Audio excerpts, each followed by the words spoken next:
देखिए हम लोग इस टॉपिक में अभी जो पढ़ेंगे वो है आपका अनएम्प्लॉयमेंट।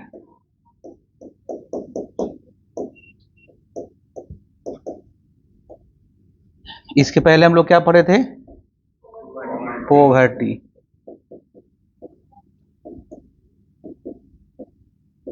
तो इसमें हम लोग बहुत सारे टर्म्स पढ़ेंगे, जैसे पढ़ेंगे मीनिंग्स ऑफ एम्प्लॉयमेंट। क्या पढ़ेंगे? Meanings of employment, meaning of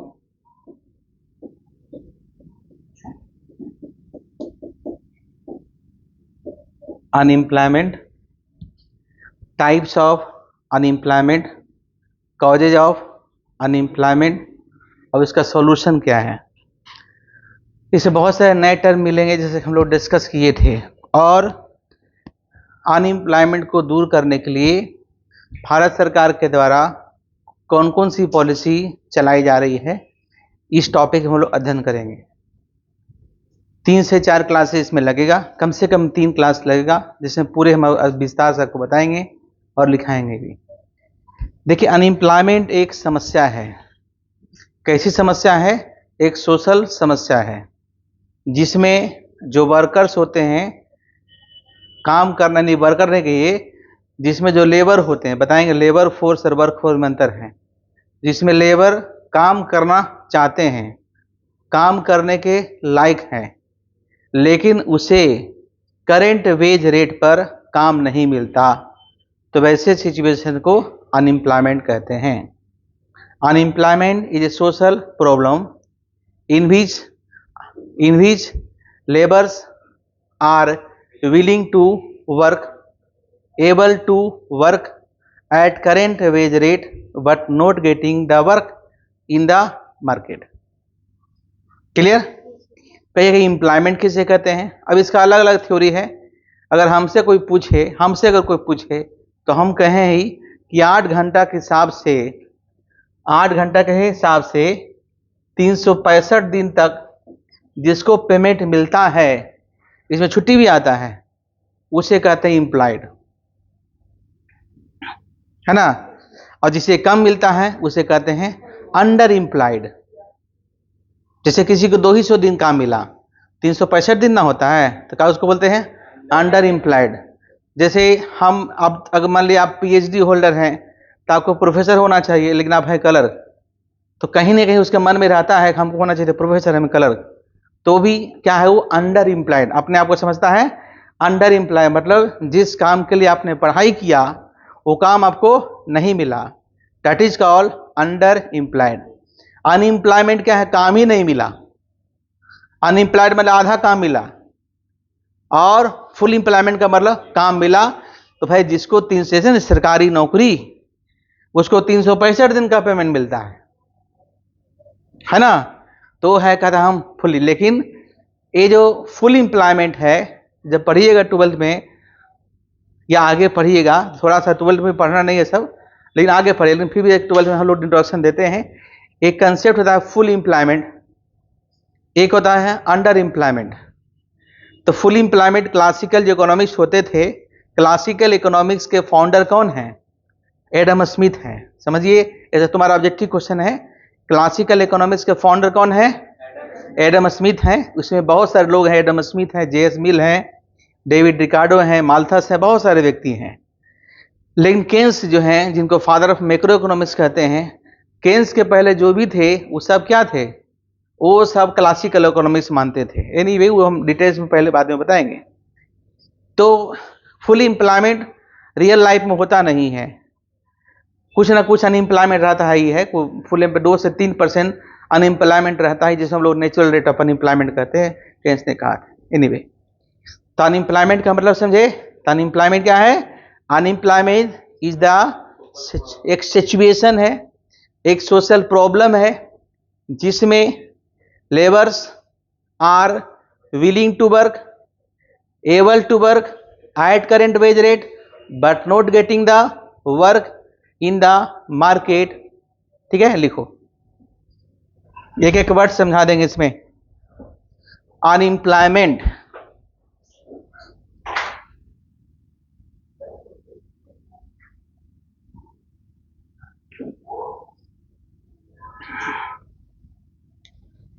unemployment,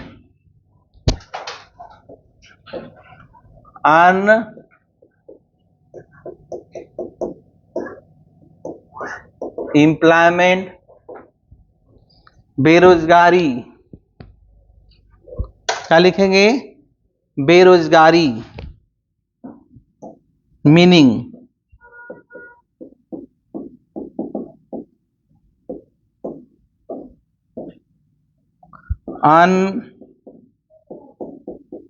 unemployment is a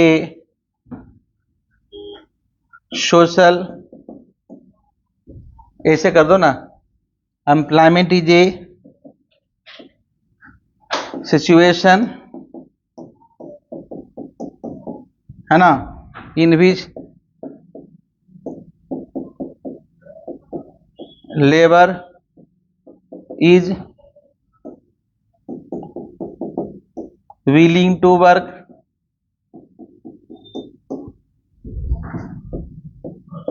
able to work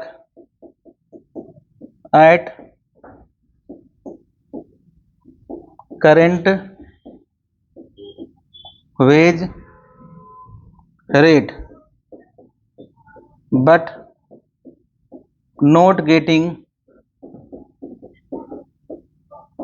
work। बेरोजगारी एक ऐसी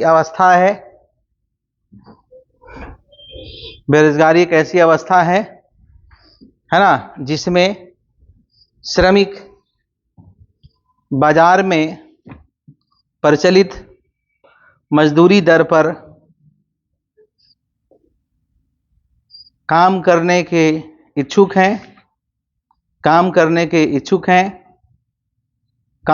के लायक हैं, काम करने के इच्छुक हैं, काम करने के लायक हैं, पर उसे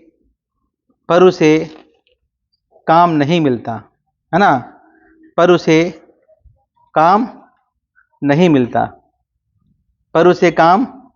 मिलता, ये हो गया अनएम्प्लॉयमेंट। तो कैसे व्हाट इज एम्प्लॉयमेंट, तो लिखो मीनिंग्स ऑफ एम्प्लॉयमेंट। ठीक है, अब लिखो meanings of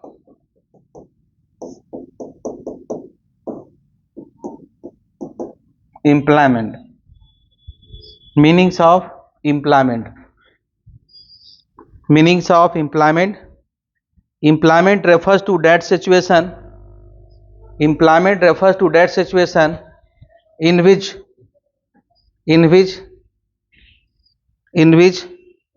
worker is engaged in some productive economic activity,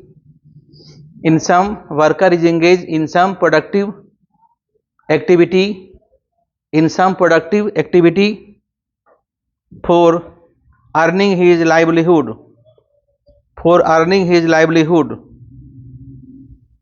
लिखिए रोजगार उस स्थिति का सूचक है जिसमें श्रमिक अपनी आजीविका अर्जन करने के लिए किसी न किसी उत्पादक आर्थिक क्रिया में लगा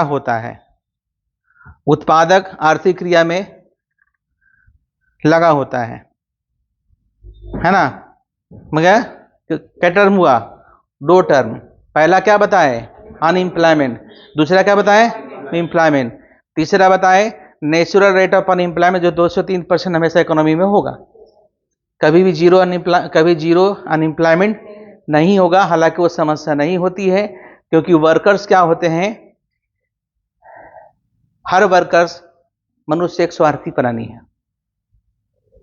ठीक है, एक काम को छोड़कर दूसरे काम में जाना चाहते हैं, लेकिन इस बीच में कुछ गैप रह जाता है, जिसको हिंदी में कहते हैं संघर्षात्मक बेरोजगारी, अंग्रेजी में कहते हैं फ्रिक्शनल अनएम्प्लॉयमेंट। एक नौकरी को छोड़कर दूसरे नौकरी को छोड़ने के बीच में जो गैप रहता है उसे कहते हैं फ्रिक्शनल अनएम्प्लॉयमेंट। ये बहुत सारे कारण से हो सकता है। एक तो है आपको अच्छा अपॉर्चुनिटी मिल गया, दूसरा डेवलप कंट्री में कोई प्रेगनेंसी का हालत है तो नौकरी छोड़ दिया, दूसरा नौकरी ज्वाइन किया, बहुत सारे फैक्टर्स है। कुछ लोग हमको और आगे पढ़ाई करना है फिर ज्वाइन करना है, कुछ लोग बीटेक कर लिए, जरा एमबीए कर लेते हैं, बहुत सारे फैक्टर्स होते हैं। But frictional unemployment is not considered a problem in the economy. उसका नाम ही संघर्षात्मक बेरोजगारी, अच्छे लोग की तलाश है लेकिन नौकरी में हैं लोग। क्लियर? दो चीज हुआ। अब यहाँ his question, who is worker? Worker कौन है? तो वर्कर वह है जिसे नौकरी मिल गया, हिंदी में याद रखो। Worker is that who is got employed, who got employed. Worker किसे कहते हैं? जिसे काम मिल गया, और जिसे काम नहीं मिला, है ना। तो देखो एक्चुअली एग्जांपल से समझा अच्छा है। जैसे मान लिया कि आप इस क्लासरूम में है ना जी, मान लिया इस क्लासरूम में एमबीए की पढ़ाई कर रहे हैं, जिसमें 1 2 3 4 5 6 इस तरह से है, 9 हो गया, 12 हो गया, 15 हो गया, 18 हो गया, 21 हो गया, 24 हो गया, 27 हो गया। मान लीजिए 27 है। ते हम आपको पढ़ा रहे हैं। अभी आप क्या हैं? ह्यूमन रिसोर्सेज एक तरह से पढ़ा लिखा कर तैयार कर दिए, आप लेबर फोर्स मार कर तैयार हो गए। ये टोटल क्या है बाबू? ये टोटल जो है ना, यानी जो भी संख्या है, मान ले कि 24 संख्या है, ये 24 क्या है? Labour force. क्या है? Labour force. समझ में आया? 24 क्या है? Labour force. अब इसमें से कोई कंपनी आती है, इसमें एग्जाम वगैरह आपको होता है, कुछ पूछताछ होता है, इसमें से काम मिल गया कितना लोग को? 14 लोग को। तो जो इसको काम मिल गया है ना, जिसको काम मिल गया उसे कहते हैं वर्कर। ये क्या हो गया? लेबर, है ना। अब बच क्या गया? 10। ये क्या हो गया? अनएम्प्लॉयड। काम तो ये भी करना चाहता है, काम करने के लायक है, काम नहीं मिला, है ना। जैसे सुबह में उठते हैं तो बहुत सारे चौराहे पर बहुत सारे लेबर काम करने के लिए तैयार रहते हैं। कोई लेबर है, कोई राजमिस्त्री है, कोई पेंटर है, लेकिन सबको काम नहीं मिलता है कि नहीं? सबको काम नहीं मिलता। Worker is that labour who got employed. Worker is that labour who got employed, जिसे काम मिल गया उसे हम लोग वर्कर कहते हैं। ठीक है, जिसे काम मिल गया उसे वर्कर। वर्कर मतलब एम्प्लॉयड। क्लियर? तो labour force minus work force equal to unemployed. कोई दिक्कत? Labour force minus work force equal to unemployed. तो चलो पहले लिखते हैं, तो लिखो meanings of worker.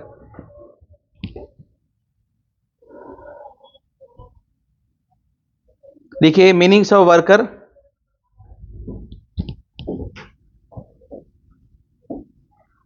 Meaning of, लिखिए all those person who engaged in production activity, all those person who engage in any production activity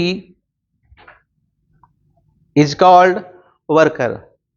वे सभी लोग जो उत्पादन क्रियाओं में सम्मिलित होते हैं या संलिप्त हैं, वे सारे लोग जो उत्पादन क्रिया में संलिप्त हैं उसे वर्कर्स कहा जाता है। उसे कहते हैं क्या? वर्कर्स। वर्कर को हिंदी में हम लोग कार्यकर्ता इसे कहते हैं, है ना जी। वर्कर्स को, अब देखो एक और टर्म है, हम सब टर्म बता रहे हैं जिसमें बहुत सारा टर्म है, हम कुछ पहले ही बताएंगे लेकिन आज सब टर्म के बताएंगे। पहले लिखो लेबर फोर्स, फिर लिखो वर्क फोर्स, फिर लिखो अनएम्प्लॉयड, अनएम्प्लॉयड रेट, सब हम बता देंगे। लिखो लेबर फोर्स,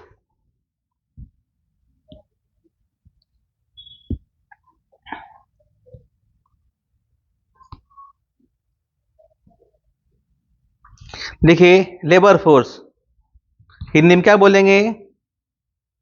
हिंदी में लेबर फोर्स क्या बोलेंगे? हिंदी में बोलेंगे श्रम बल। श्रम बल। लिखो, those people who either work, those people who either work or willing to work is called labour force, है ना जी। लेबर फोर्स में सामने आ गया, those people who either works or willing to work is called labour force. Labour force को हिंदी में क्या बोलते हैं? श्रम बल। लिखो, वह लोग, वे सभी लोग जो या तो काम कर रहे हैं या काम करना चाहते हैं उसे हम लोग श्रम बल कहते हैं। वे सभी लोग जो या तो काम, है ना, कर रहे हैं या करना, सब लेबर फोर्स में ना, उसे हम लोग क्या बोलते हैं? लेबर फोर्स कहते हैं। अब लिखो वर्क फोर्स। वर्क फोर्स यानी कि इसको बोलते हैं हिंदी में कार्यबल। Only those people who are actually employed,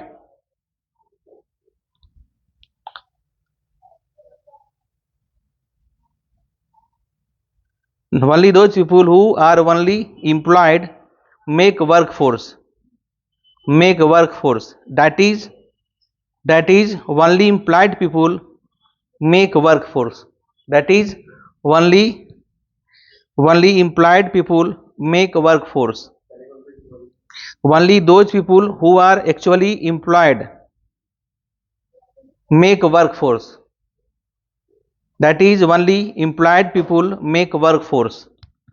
लिखिए, इससे आशय व्यक्तियों का कि उस संख्या से है, इससे आशय व्यक्तियों की उस संख्या से है जो वास्तव में कार्य कर रहे हैं, अर्थात वह केवल रोजगार युक्त श्रम बल को ही बताता है। मतलब जो सिर्फ काम, जो काम में लगे हुए हैं उसे वर्कफोर्स कहते हैं। अब क्लियर हो गया? वर्कफोर्स क्या है? तो जो काम में लगे हुए हैं। लेबर फोर्स क्या है? जो काम में लगे हुए, तभी बताए थे लेबर, टोटल लेबर फोर्स है। ठीक है, कोई दिक्कत है यहां तक? दिक्कत नहीं। अब देखो, एक और टर्म है आपके बुक्स में दिया हुआ, इसे कहते हैं, देखो जी, पढ़े होगे पहले भी, इकोनॉमिक एक्टिविटी। इसे क्या बोलते हैं? आर्थिक क्रियाएं। तो हम और पीछे से चलते हैं। देखो, जो भी मनुष्य काम करता है उसे कहते हैं मानवीय क्रियाएं। क्या बोलेंगे? Human activities.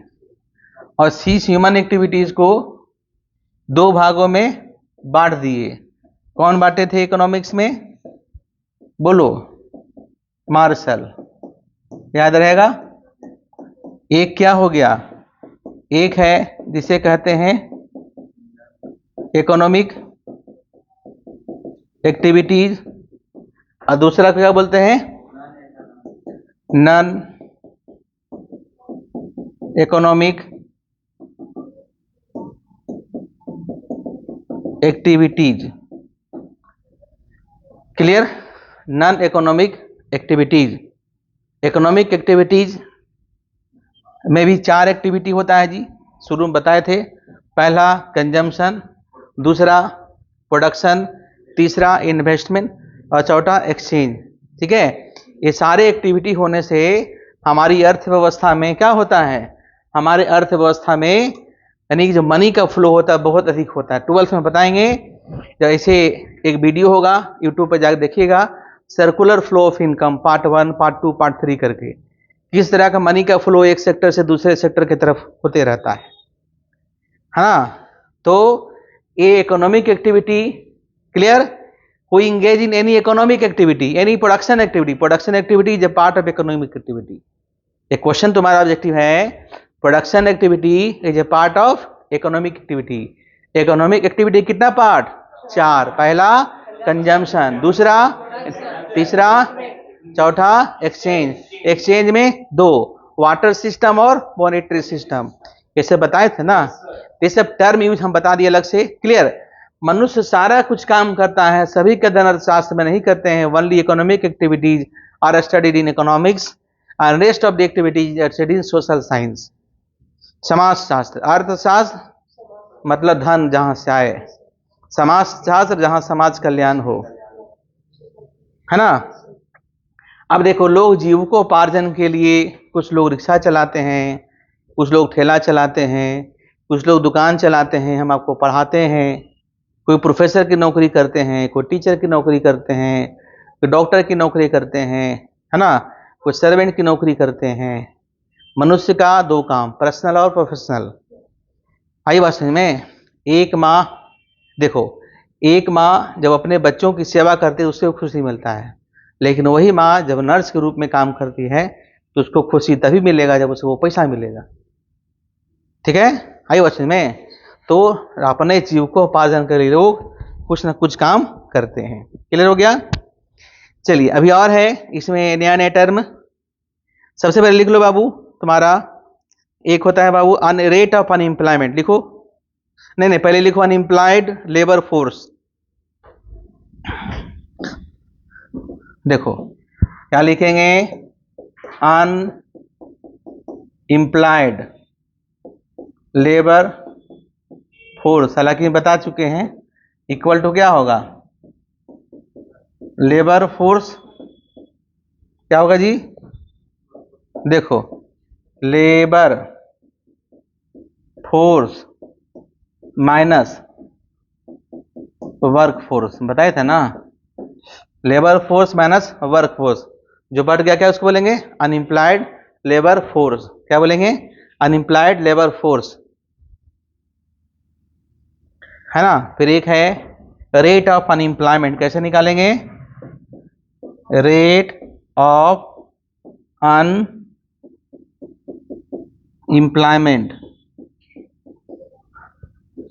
Rate of unemployment equal to लिखिए नंबर ऑफ अनएम्प्लॉयड पर्सन, क्या लिखेंगे, नंबर ऑफ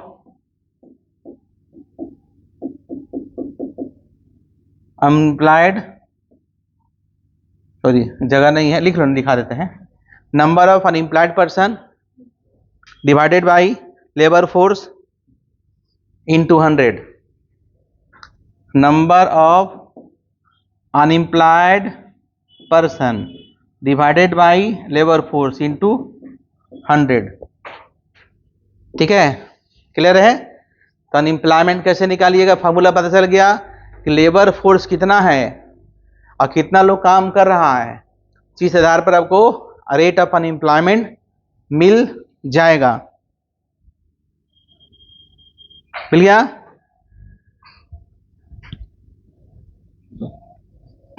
हो गया नोट? अब लिखो types of labour.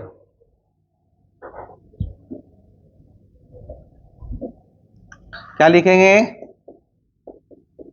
Types of labour.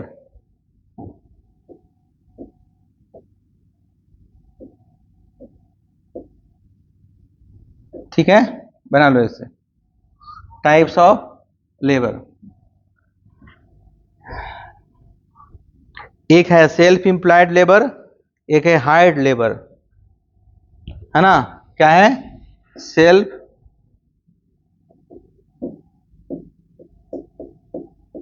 Employed labour, दूसरा है हायर्ड, मतलब हायर किया हुआ। सेल्फ एम्प्लॉयड मतलब एक चाय बार बेचने वाला से लेके मुकेश अंबानी तक सेल्फ एम्प्लॉयड है ना, उसको किसी से पूछने की जरूरत नहीं है, किसी भी डिपेंडेंट नहीं है। और हायर वर्कर में दो तरह के होते हैं, एक होता है हायर वर्कर, नहीं, एक होता है कैजुअल वर्कर, एक होता है बाबू कैजुअल वर्कर, जिसको हम लोग बोलते हैं टेम्पोररी वर्कर, कैजुअल वर्कर, और एक होता है रेगुलर वर्कर।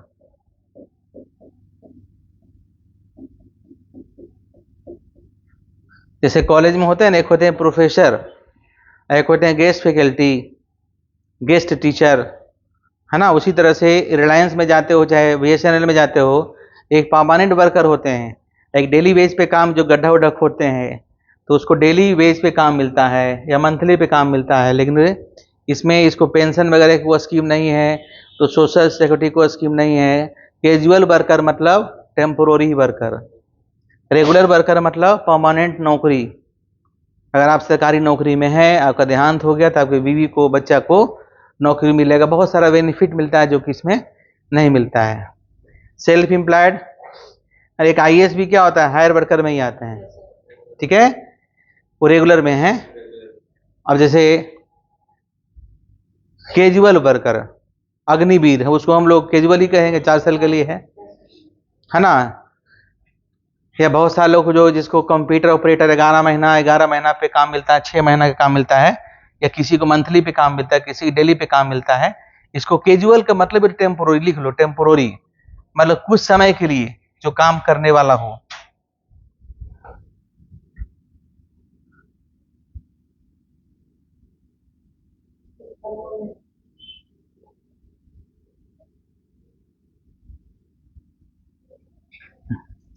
है ना।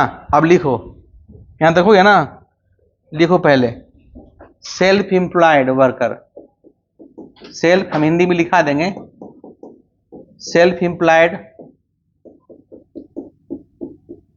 वर्कर, सेल्फ एम्प्लॉयड वर्कर लिखो। सेल्फ एम्प्लॉयड वर्कर को कहते हैं स्वनियोजित श्रमिक, स्वनियोजित श्रमिक, स्वनियोजित श्रमिक। कितना टाइम हो गया, 5:50, 6:50, ओके, 10 मिनट में छोड़ देंगे। लिखो, those people who work in their own business, those people who work in their own business और प्रोफेशन